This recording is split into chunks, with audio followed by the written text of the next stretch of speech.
नमस्कार दोस्तों, क्या हाल है? ठीक ठाक हैं। हम्म,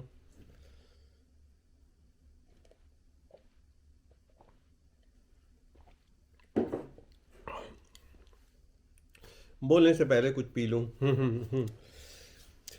तो अभी अभी जो है मैं जो है 1 महीने का मेरा टूर था मलेशिया का। तो वहाँ से मैं आया हूँ। 1 महीना जो कैसे बीत किया कुछ पता ही नहीं चला। एक्चुअली टूर था 2 महीने का। पर पर अंत में जो है उफ, सोफे पे बैठ के बना रहा हूँ वीडियो। एक्चुअली टेबल टेबल पे जो है लाइट की कमी थी, तो मैंने कहा भाई यहाँ पे आके बैठ के बनाऊँ। चलिए, वीडियो बनेगा, क्यों बने नहीं। तो था क्या, मेरा प्रोग्राम जो था वो था अगस्त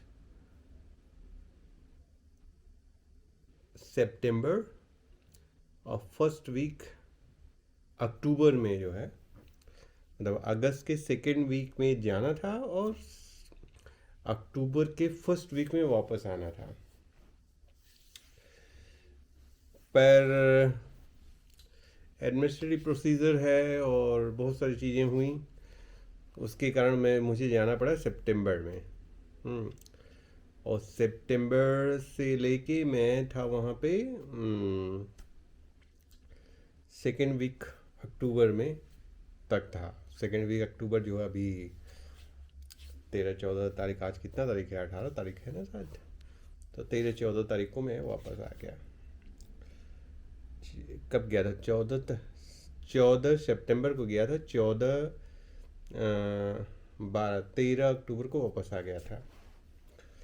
तो 1 महीने का खास 1 महीने का टूर था। चलिए, अच्छा ही है। 1 महीने का कम नहीं है टूर। 1 महीने में आप बहुत कुछ देख सकते हैं। मैंने भी बहुत कुछ देखे। तो पहले मुझे मतलब प्रोग्राम अचानक बन गया। ऐसा भी नहीं था मैं पहले से कोई बना के रखा था कि मुझे जाना है, मलेशिया जाना है। हम्म, तो ये होता रहता है कि कभी कभी आपका अचानक प्रोग्राम बनता है और आपको जाना होता है। तो वही वही चीज़ मेरे साथ हुई कि मुझे अचानक मेरा प्रोग्राम बना और अचानक जाना पड़ा। तो अगर चूंकि हम मैं तो भारतीय हूँ, तो मैं देख रहा था वीज़ा का इशू कि कैसे क्या हो सकता है। मैं भारत का नागरिक हूँ पर रहता हूँ विदेश में, यूरोप में रहता हूँ। तो मैंने जब मैं वीज़ा का मतलब मलेशिया में इंटर करने के लिए आपको वीज़ा की ज़रूरत है। तो मैं देखना शुरू किया कि वीज़ा में क्या चाहिए हमें। तो वीज़ा में जो है, अगर आपके पास यूरोपियन पासपोर्ट है या अमेरिकन पासपोर्ट है और बहुत सारे कंट्रीज़ के पासपोर्ट हैं, तो आप ढूंढ लीजिएगा इंटरनेट पे। तो आपको जो है वीज़ा लेने की ज़रूरत नहीं है, आप डायरेक्ट एंट्री आपको मिल जाएगी। पर आपके पास भारत का पासपोर्ट है तो उनका जो है वीज़ा ऑनलाइन सिस्टम है कि आप जो है वीज़ा जो है ऑनलाइन अप्लाई कीजिए और वो 24 से 48 घंटा जो है लगाते हैं। आपके पास आंसर आपके पास आ जाएगा कि वीज़ा मिलेगा कि नहीं मिलेगा। तो मैंने भी अप्लाई किया। मैं अप्लाई करने के लिए हमको ज़रूरत थी, हम्म, होटल बुक करना था। उसके बाद जो है टिकट कि किस दिन जो है मैं एयर टिकट किस दिन मैं फ़्लाइट पकड़ रहा हूँ और किस दिन जो है वहाँ मलेशिया से फ़्लाइट पकड़ के रिटर्न आ रहा हूँ। तो ये भी आपको रिटर्न जाने आने दोनों की फ़्लाइट की बुकिंग होनी चाहिए और होटल भी बुक होना चाहिए। साथ साथ जो है आपको बैंक का जो है आपके बैंक में कितने पैसे हैं उसका भी आपके पास सर्टिफिकेट होना चाहिए। मैंने जो है बुकिंग कर दिया मैंने। इंटरनेट पे जो है आप बैठिए और एयर टिकट बुक कर लीजिए। फिर उसके बाद जो है होटल भी बुक कर सकते हैं। और चूंकि ऑनलाइन सिस्टम आजकल चलता है बैंक का भी, तो मैंने जो है ऑनलाइन सिस्टम यूज करके जो है एक बैंक से एक सर्टिफिकेट भी निकाल लिया कि उस पर लिखा हुआ था कि मेरा नाम ये है और इतने पैसे मेरे अकाउंट में है। तो वो एक डॉक्यूमेंट मेरे पास तीनों डॉक्यूमेंट आ गए। पासपोर्ट चाहिए आपके पास, पासपोर्ट की कॉपी थी। पासपोर्ट का जो है स्कैन करके उसमें लिखा हुआ है कि कैसे स्कैन करना है। ऐसा नहीं कि एक एक पेज स्कैन किया है दूसरा पेज आप इंटरनेट पे जाएंगे तो उनका एक आपको एक वेबसाइट, स्पेसिफिक वेबसाइट बना रखा है उन्होंने। मलेशिया का जो फॉरेन मिनिस्ट्री है, इमिग्रेशन और टूरिज़म की जो मिनिस्ट्री है, तो उन्होंने एक स्पेशल वेबसाइट बना रखी है और उस पर जाएंगे तो उसमें साफ साफ इंडिकेशंस दिए हुए हैं कि ये चीज़ होनी चाहिए। आपका फ़ोटो होना चाहिए, पासपोर्ट साइज फ़ोटो भी आपको लेना पड़ेगा, वो भी होना चाहिए। तो उस तो ये होने के बाद जो है आप जो है उस वेबसाइट पे अपना रजिस्ट्रेशन करा लीजिए। रजिस्ट्रेशन कराने के बाद जो है, रजिस्ट्रेशन भी बहुत इजी है। नाम भरिए, अपने पासपोर्ट का जो आईडी है, पासपोर्ट नंबर वो भर दीजिए। फिर उसके बाद डेट ऑफ बर्थ भर दीजिए। फिर उसके बाद ईमेल एड्रेस जो है आपका वो भरिए। तो उसको सबमिट कर दीजिए तो आपके पास तुरंत एक ईमेल आएगा कि आप अपना अकाउंट एक्टिवेट करने का आएगा। तो आप अपने ईमेल में जाइए और उस लिंक पे क्लिक कर दीजिए ताकि आपका अकाउंट एक्टिवेट हो जाए। जब एक्टिवेट हो जाता है फिर आप जो है यूज़र नेम पासवर्ड यूज करके आप वेबसाइट में आपका जो अकाउंट क्रिएट किया गया है उस वीसा एप्लीकेशन सर्वर पे, तो उसमें आप इंटर कर जाइए। वहाँ पे जो जो उन्होंने मांगा हुआ है उसको जो है फिल कीजिए, अटैच कर दीजिए डॉक्यूमेंट्स। उसमें क्लियर इंस्ट्रक्शंस लिखे रहते हैं कि आपका डॉक्यूमेंट को इस तरह फ़ोटो लेना है, इस तरह होना चाहिए, स्कैन होना चाहिए तो इस तरह होना चाहिए, सब लिखा रहता है। तो उसको फॉलो करते रहिए। फॉलो करके आपके पास सबमिट सबमिट करने से पहले जो है मतलब चेक कर लीजिए कि सही सही भरा है आपने ना। फिर उसके बाद जो है सबमिट करने से पहले आपको पेमेंट का आएगा।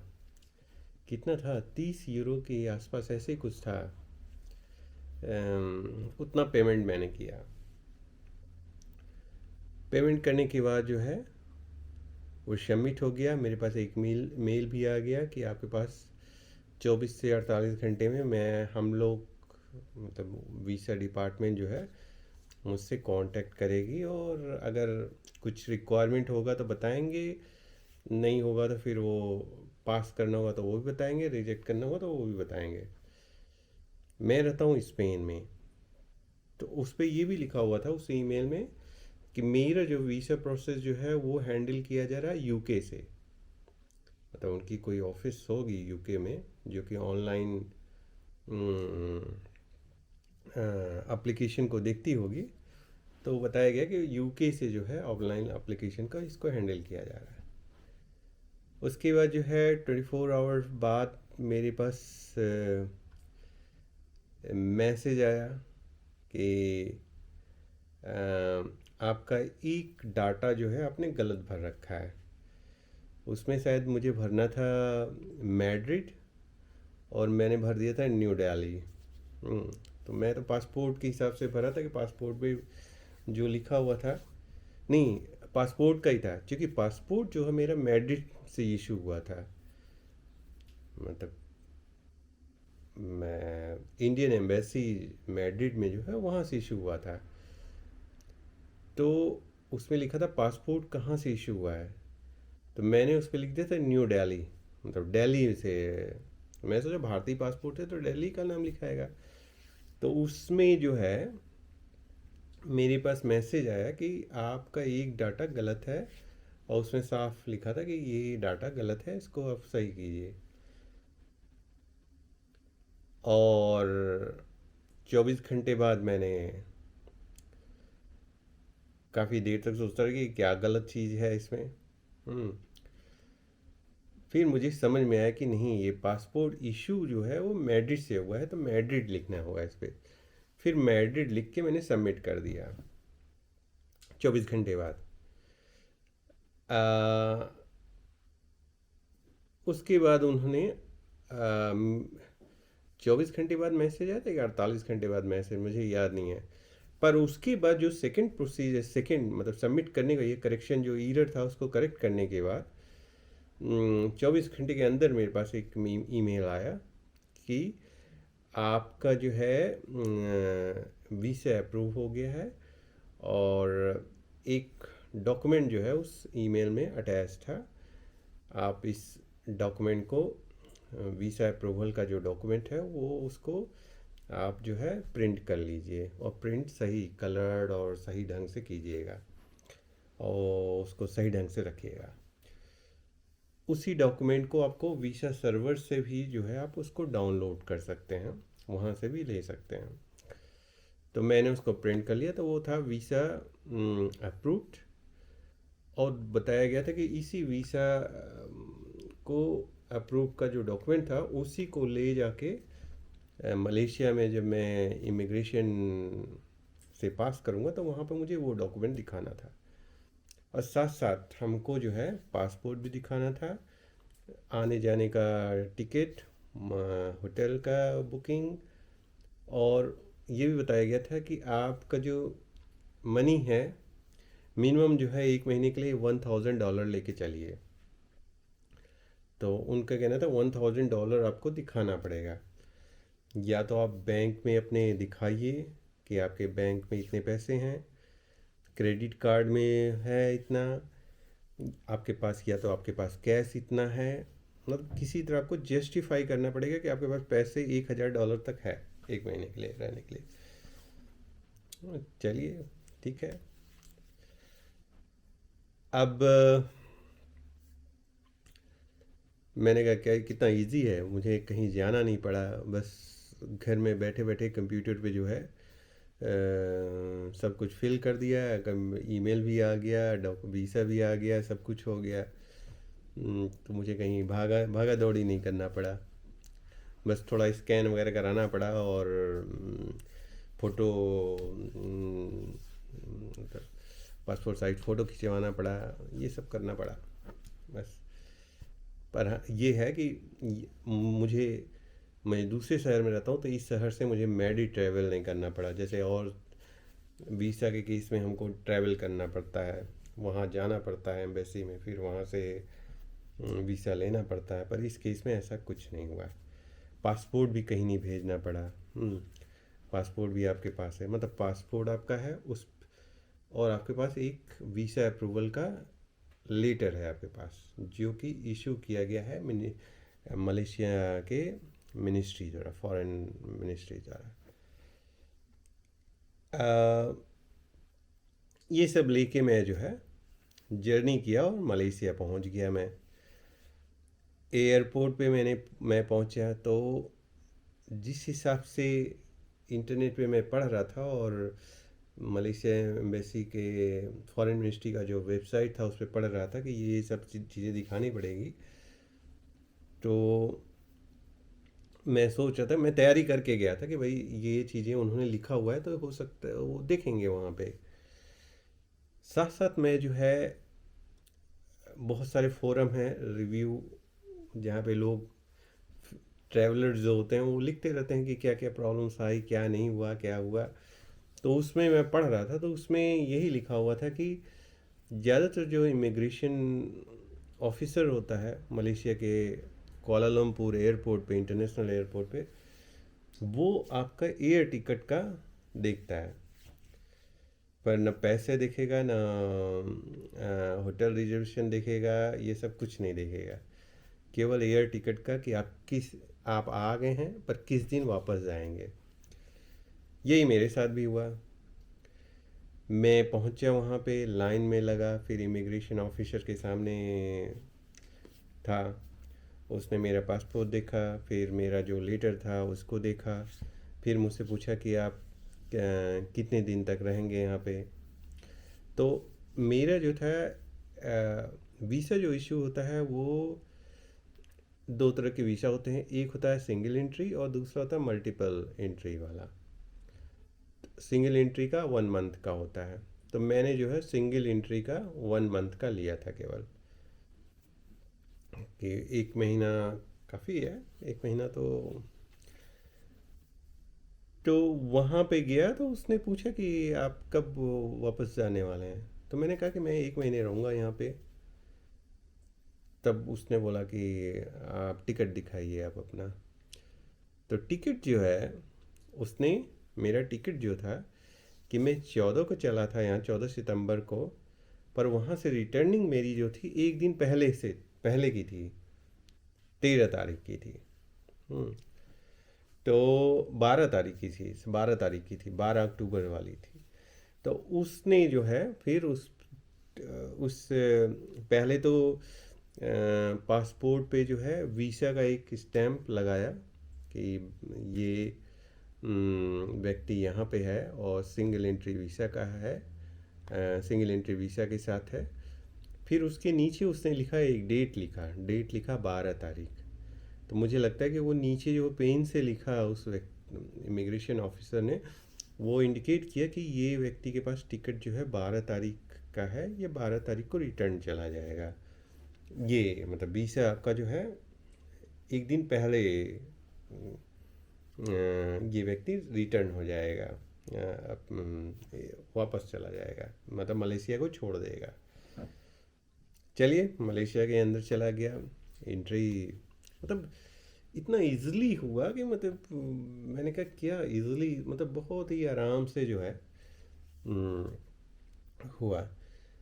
जर्नी जो है मेरा था, पहले कतर एयरवेज था जो कि मुझे मैड्रिड से दोहा ले गया। तो मैड्रिड से दोहा का यात्रा काफ़ी अच्छा था, पर दोहा से कुआलालंपुर का जो यात्रा था वो मलेशियन एयरलाइन में था। तो वो उनका थोड़ा सा डिफरेंट, इस मतलब मैडी से दोहा तक का यात्रा बड़ा थोड़ा स्टैंडर्ड हाई था, और मलेशिया से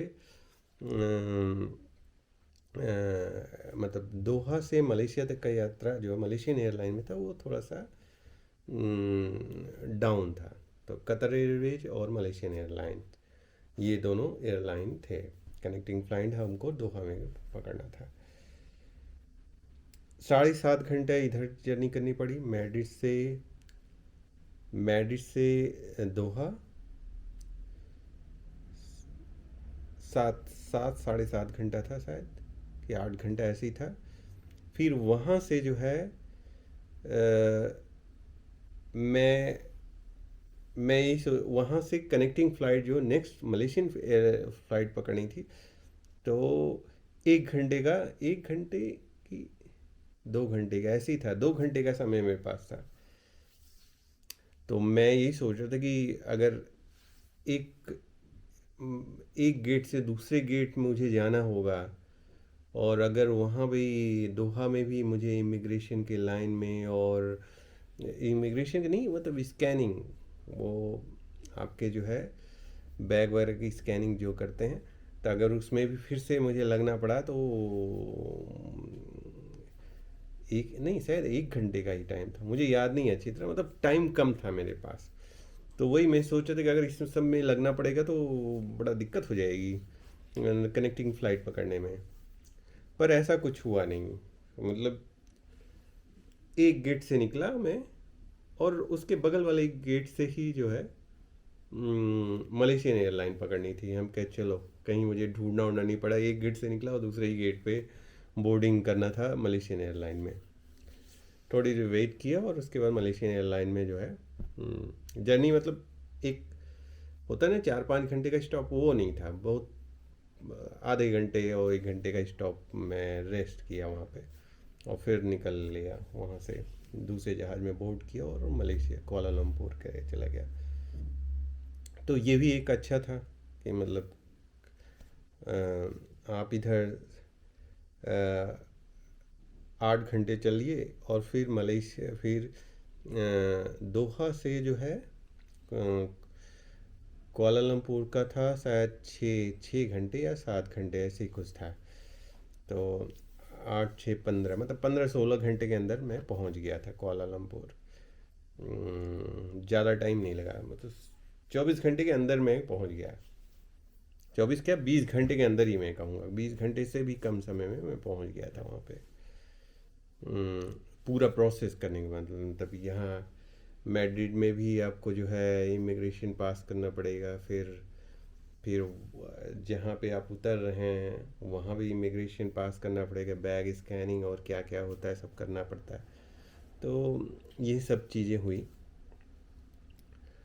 रिटर्निंग में क्या हुआ, रिटर्निंग थोड़ा सा कुछ मुझे अजीब लगा। मतलब जब मैड्रिड से कुआलालंपुर गया तो इस बैग वगैरह की स्कैनिंग केवल मैड्रिड में हुई थी, उसके सिवा और कहीं नहीं हुआ।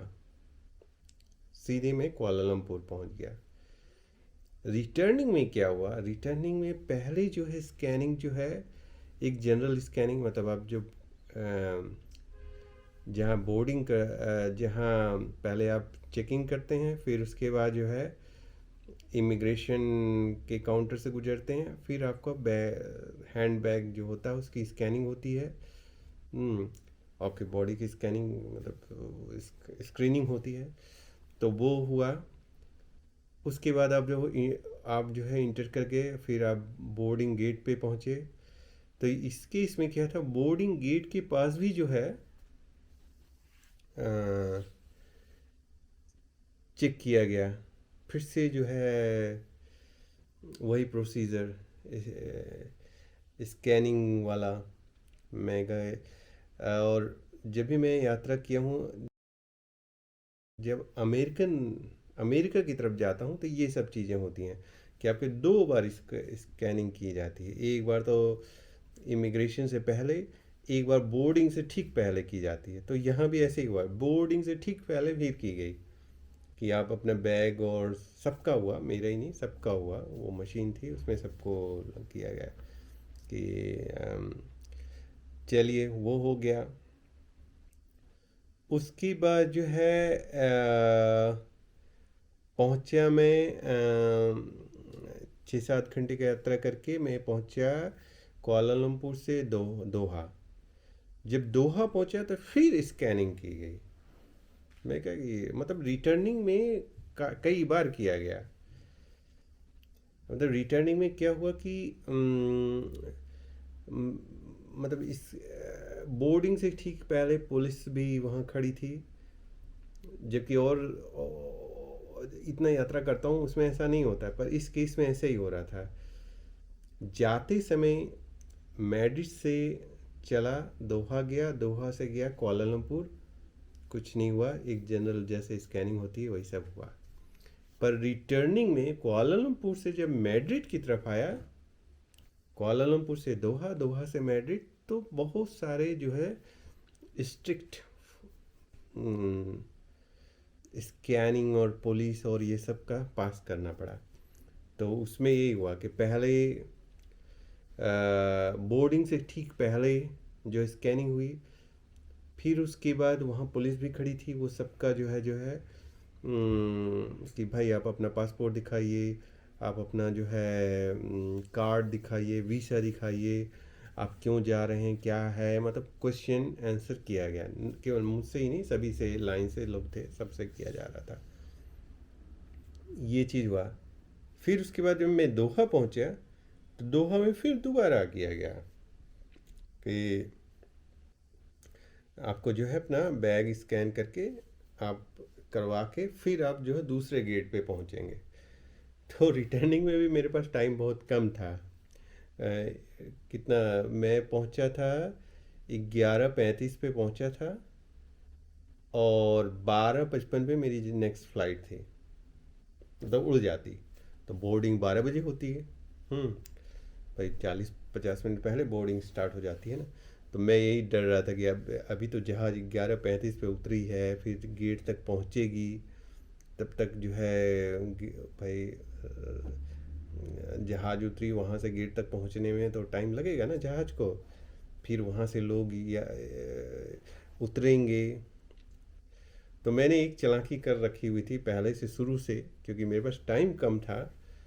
तो मैंने जो है, जब रिजर्वेशन में कर रहा था, बुक कर रहा था एयर टिकट, तो जितने भी फ्लाइट्स थे, मतलब मैड्रिड से दोहा, दोहा से कुआलालंपुर, फिर रिटर्निंग का कुआलालंपुर से दोहा, सब में मैंने जो सीट जो है वो शुरू के, मतलब seat number 12, seat number 13, seat number 14, ऐसे करके जो है मैंने चूज कर रखा था, ताकि मैं फट से जो है जहाज़ से बाहर निकल सकूं, और ये अगर इस तरह की स्कैनिंग और ये सब करना हो तो फट से हो जाए। तो और इसलिए मैंने किया था क्योंकि टाइम जो है मेरे पास कम था, मतलब कनेक्टिंग फ़्लाइट का जो टाइम था, मतलब वहाँ पे उतरना, फिर कनेक्टिंग फ़्लाइट पकड़ना, उस दोनों के बीच में टाइम जो टाइम इंटरवल जो था वो कम था।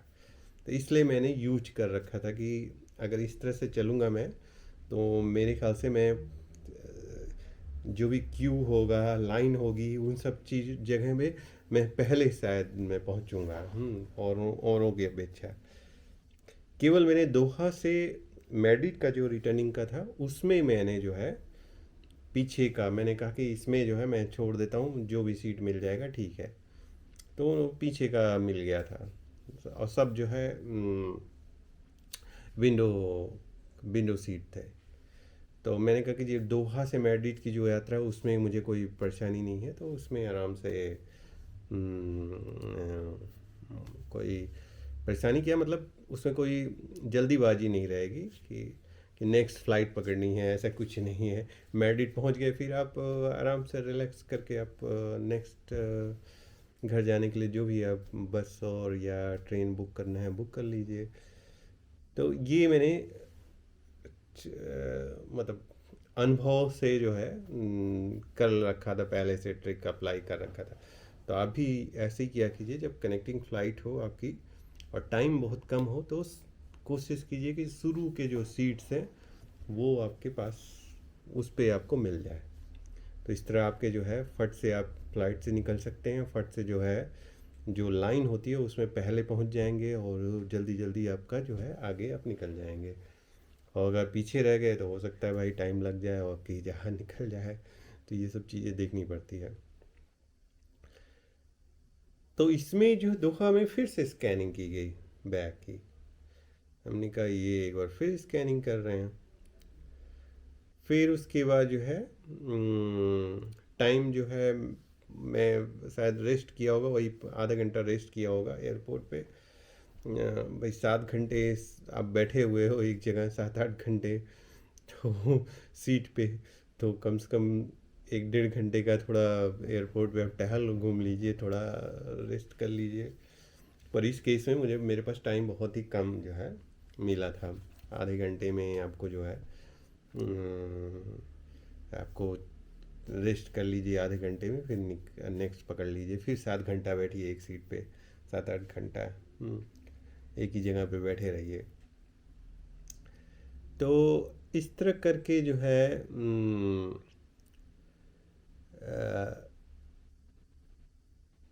मतलब रिटर्निंग भी वही 15-16 घंटा मुझे लगा, और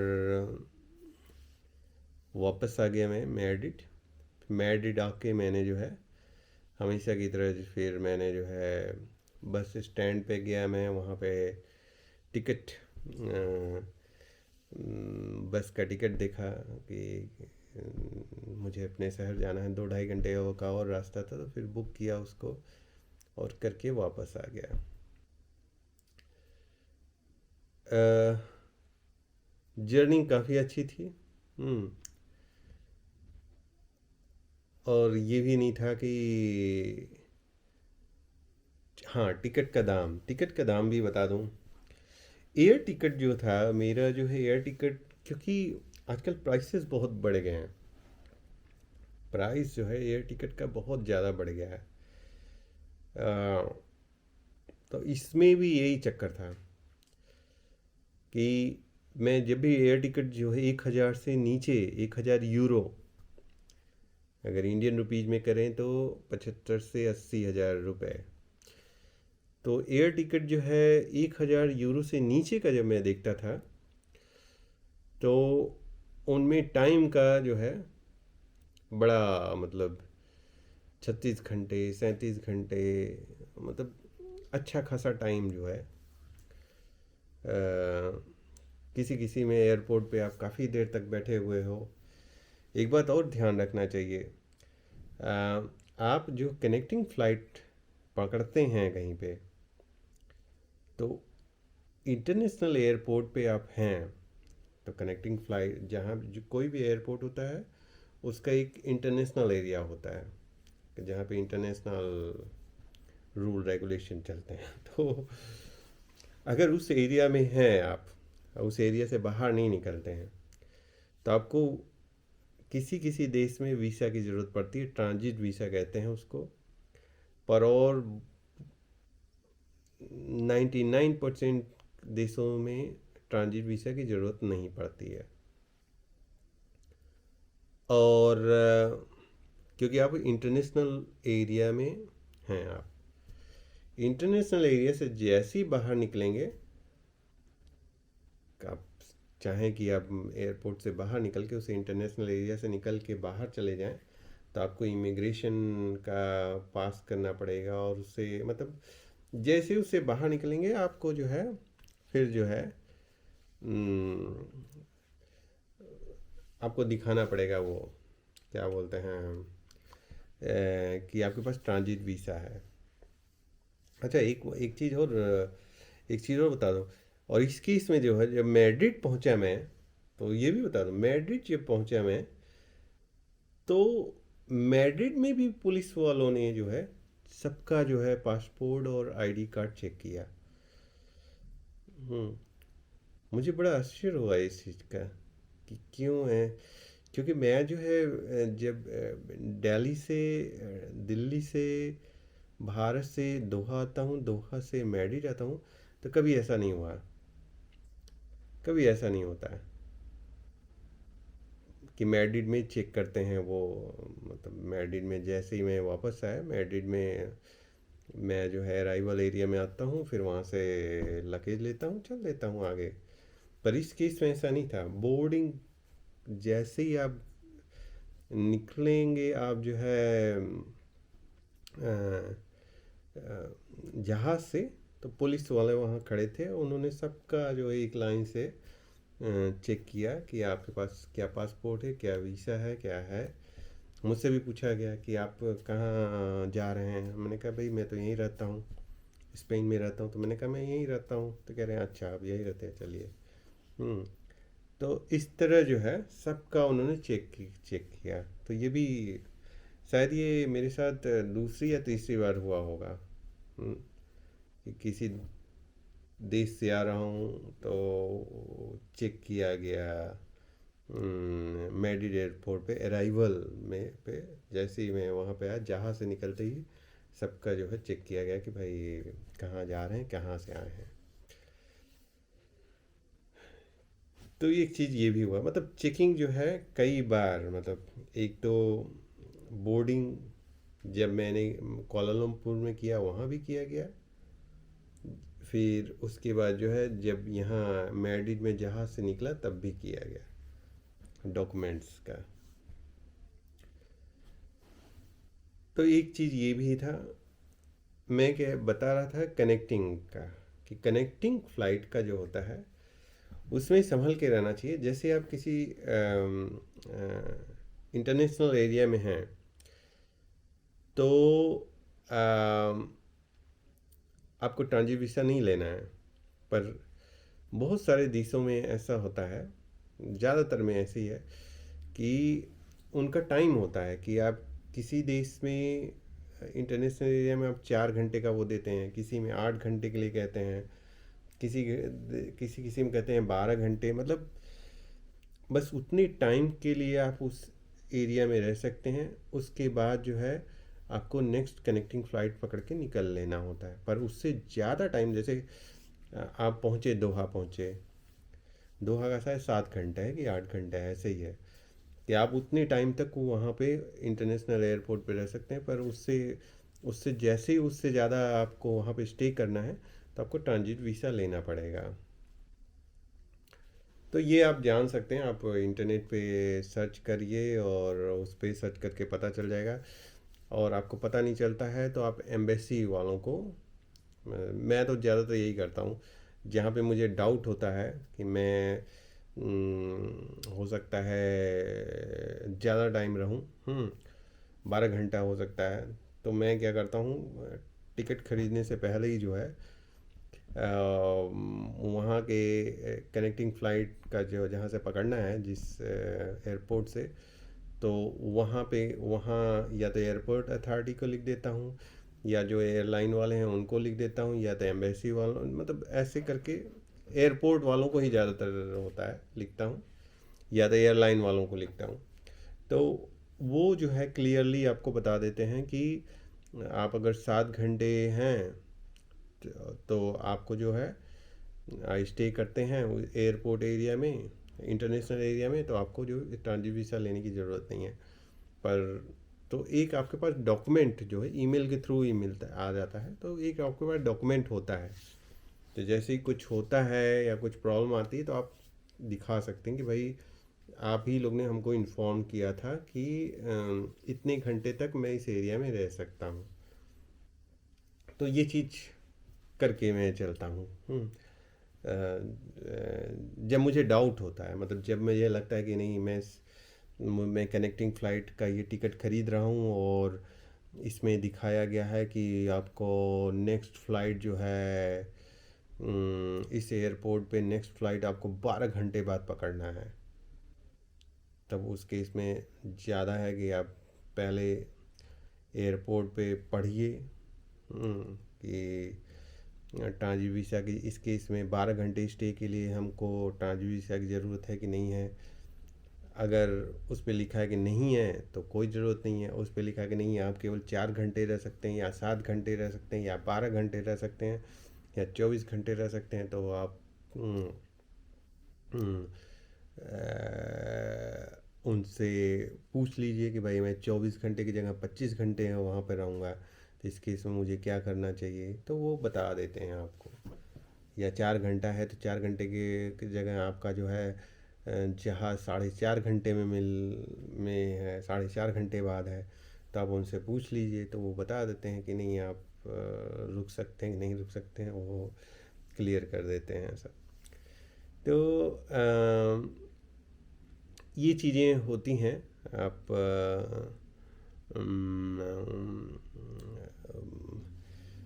उसको मतलब स्टडी करनी पड़ती है, तो स्टडी जो है करके जो है, जैसे मैं एक बार कहीं पे था तो मेरी हाँ शायद मैं ये था, वो पहली बार गया था मैं शायद, तो मेरा रूट जो है इंडिया के लिए मैंने पकड़ा था।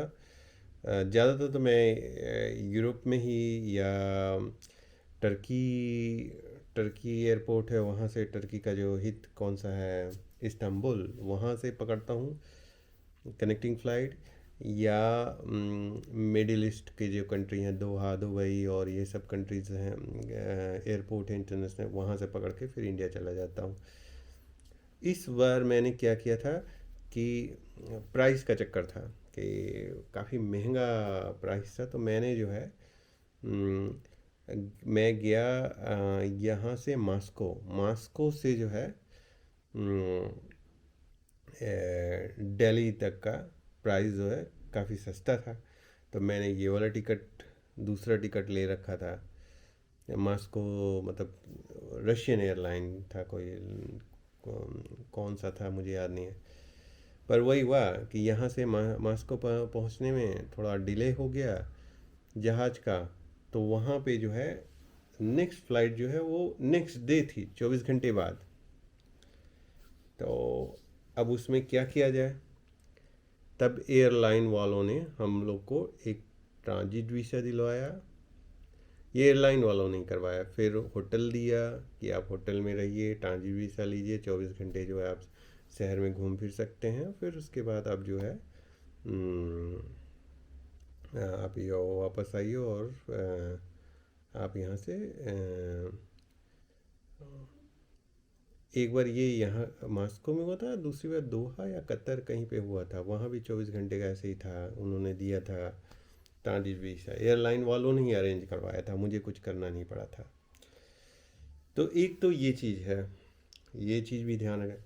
बहुत सारे जो है मिडिल ईस्ट में ज़्यादा है कि मैं पढ़ता रहता हूँ, तो उसमें लिखा रहता है कि आप जो है आपकी आप फ़्लाइट जो है नेक्स्ट कनेक्टिंग फ़्लाइट आप 72 घंटे बाद ले सकते हैं, या 24 घंटे बाद ले सकते हैं, या 48 घंटे बाद ले सकते हैं। और जो है उस पीरियड के लिए आप एक ट्रांजिट वीज़ा का, उनका कोई रैपिड वीज़ा सिस्टम कुछ है ऐसे ही, ऑन अराइवल या कुछ है ऐसे ही, तो आप जो है वो ले सकते हैं। और उतने देर में टूरिज़्म का चक्कर होता है, उतने देर के लिए आप जो है शहर में घूम फिर सकते हैं। तो अभी तक मैंने कभी ऐसा किया नहीं है कि कनेक्टिंग फ़्लाइट, मतलब एक फ़्लाइट पकड़ के जाऊँ दूसरे एक एयरपोर्ट पे, फिर दूसरा कनेक्टिंग फ़्लाइट जो है 72 घंटे बाद हो, और इस 72 घंटे के लिए मैं एक ट्रांजिट वीज़ा ले लूँ और वहाँ पे जो है उस शहर को देखूँ, घूमूँ फिरूँ, फिर 72 घंटे बाद जो है फिर वापस आके एयरपोर्ट पे कनेक्टिंग फ़्लाइट पकड़ के निकल लूँ। ऐसा अभी तक मैंने किया नहीं है, पर कभी न कभी देखूँगा कैसे किया जाता है ये। बहुत सारे लोग करते हैं, पर मैंने आज तक कभी नहीं किया। हम्म, चलिए बात करते हैं मलेशिया। मैड्रिड से मलेशिया, स्पेन से मलेशिया तक का एयर टिकट कितना है? एयर टिकट जो है, मैंने बताया ना कि अगर 1,000 से नीचे का मैं देख रहा था, तो वही काफ़ी लंबा था, 72 घंटे, 36 घंटे, मतलब काफ़ी लंबा टाइम। मतलब काफ़ी देर तक आप एयरपोर्ट पे बैठे रहिए, ये था कनेक्टिंग फ़्लाइट पकड़ने के लिए। फिर मैंने जो है कोशिश, मतलब मैं बहुत सारे टिकट बुक करने से पहले आपको बहुत सारे क्या था, सर्च इंजन पे सर्च करना पड़ता है। बहुत सारे हैं, ढेर सारे हैं, और केयरफुल रहिए। एक सर्च इंजन जो है पर सर्च करेंगे तो वो केवल कुछ ही एयरलाइन का दिखाएगा जिनसे उनका एग्रीमेंट है, और सबको वो छोड़ देता है। और सबका दिखाएगा ही नहीं। तो आपको कई सर्च इंजन यूज करने चाहिए। इस तरह आप जो है आपको जितने एयरलाइंस मलेशिया की तरफ जा रहे हैं उनका आपके पास इंफॉर्मेशन आएगा। नहीं तो आप एक ही का सर्च किए, एक सर्च इंजन का, तो वो उन्हीं को दिखाएगा जिससे उस सर्च इंजन का एग्रीमेंट है। ये चक्कर होता है इसमें। तो आप हमेशा कम से कम 4-5 सर्च इंजन को यूज कीजिए, और उनको देखिए कि क्या क्या किस में कैसे कैसे क्या क्या है। और एक हो सकता है कि एक एयरलाइन एक सर्च इंजन में आपको दिखाई देगा, और दूसरे सर्च इंजन में वो एयरलाइन का नाम निशान नहीं दिखाई देगा कि वो एयरलाइन भी मलेशिया तक जाती है, या किसी दूसरे देश जहाँ भी आपको जाना है। तो चलिए, मैंने पूरा सर्च वर्च करने के बाद जो है ये वाला टिकट 15-16 घंटे वाला टिकट लिया मैंने, और मेरा पड़ा कितना, 1372-73, मतलब 1400, मान लीजिए 1400 यूरो का पड़ा। तो 14 कितना हुआ, 1,12,000, 1,12,000 रुपये, ऐसे ही कुछ 1,12,000 का ऐसे ही पड़ा। हम्म तो मैड्रिड से, स्पेन से मलेशिया जाने की बात कर रहा हूँ मैं, ठीक है। तो ये 1300-1400 का पड़ा, और काफ़ी महंगा था टिकट, और वो भी इकोनॉमिक क्लास का। वो भी नहीं कि 1300-1400 बिजनेस क्लास का। अगर अगर मैं पहले जो है, अब तो इंडिया का भी काफ़ी महंगा है, अब तो इंडिया का भी 800-900 लग जाता है। अभी मुझे इंडिया का ख़रीदना है, पर 800-900 जाएगा। मुझे पता है 800-900 या 1000 तक जाएगा, हो सकता है 1000 से ऊपर ही जाए, पर कुछ कर भी नहीं सकते। आजकल आप देख ही रहे, माहौल ऐसा है, मतलब हर जगह वार और क्या क्या चल रहा है, इकोनॉमी का चक्कर, जो चक्कर है ना पूरे इंटरनेशनल लेवल पे, इसके कारण जो है टिकट के दाम काफ़ी ज़्यादा हो गए हैं। तो तो 1400 यूरो लगाया मैंने, फिर गया वहाँ, यात्रा किया। तो मैं बैठा था, जो मैंने वहाँ पे मुझे गिफ्ट मिले लोगों से, या जो मैंने ख़रीदा वहाँ पे, वो ओपन करने के लिए मैं बैठा था, और मैं बात कर गया किसी और चीज़ों पे। तो ढेर सारी चीज़ें मुझे मिली थी। तो मिली क्या, मैंने ख़रीदा है खुद, ये सब चीज़ें ख़रीदा था। पर चलिए इसको नए वीडियो जब बनाऊंगा कल, नया वीडियो, तो उसमें इस पे बात किया जाएगा। तो उसमें ओपन करूंगा सब, ढेर सारा चीज़ें लेके आया हूँ, तो उन सबको ओपन करूंगा, आपको दिखाऊंगा कि क्या क्या मैं वहाँ से ले आया मलेशिया से। और एक ही प्रॉब्लम मलेशिया में हुई मुझे कि गर्मी काफ़ी थी, मतलब गर्मी काफ़ी ज़्यादा थी। और 30 सितंबर तक तो चलिए गर्मी का ही सहना था।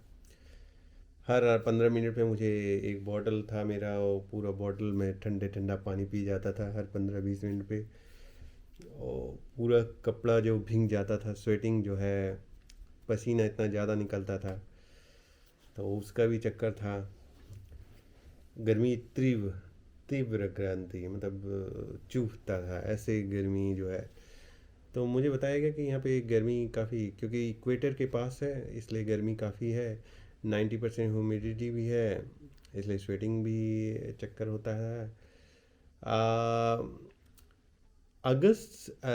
सितंबर 30 सितंबर जैसे ही बीता, उसके बाद जो है हर दिन जो है दोपहर में जो है, तो शाम को जो है 4-5 बजे के बाद जो है तूफान आता था बारिश का। तो मुझे पहले ही बता दिया गया था कि आप जो है 30 सितंबर तक तो ठीक ठाक रहेगा, फिर उसके बाद जो है बारिश का जो मौसम आएगा यहाँ पे, और वही हुआ भी। मैं देखा कि 30 सितंबर तक तो ठीक था, फिर उसके बाद जो है हर दिन दोपहर शाम को जो है 1-2 घंटे के लिए जो है भयंकर तूफान जैसा बारिश, हवा। तो मैं कभी कभी कहता कि ये तो वार का जोन हो गया, कि यहाँ पे लाइट भी चमक रहा है, और जैसे बम गिर रहा है, फिर धमाक से आवाज़ भी आती थी, ध जब बादल फटता है तो आवाज़ आती है ना, तो वो भी आता था।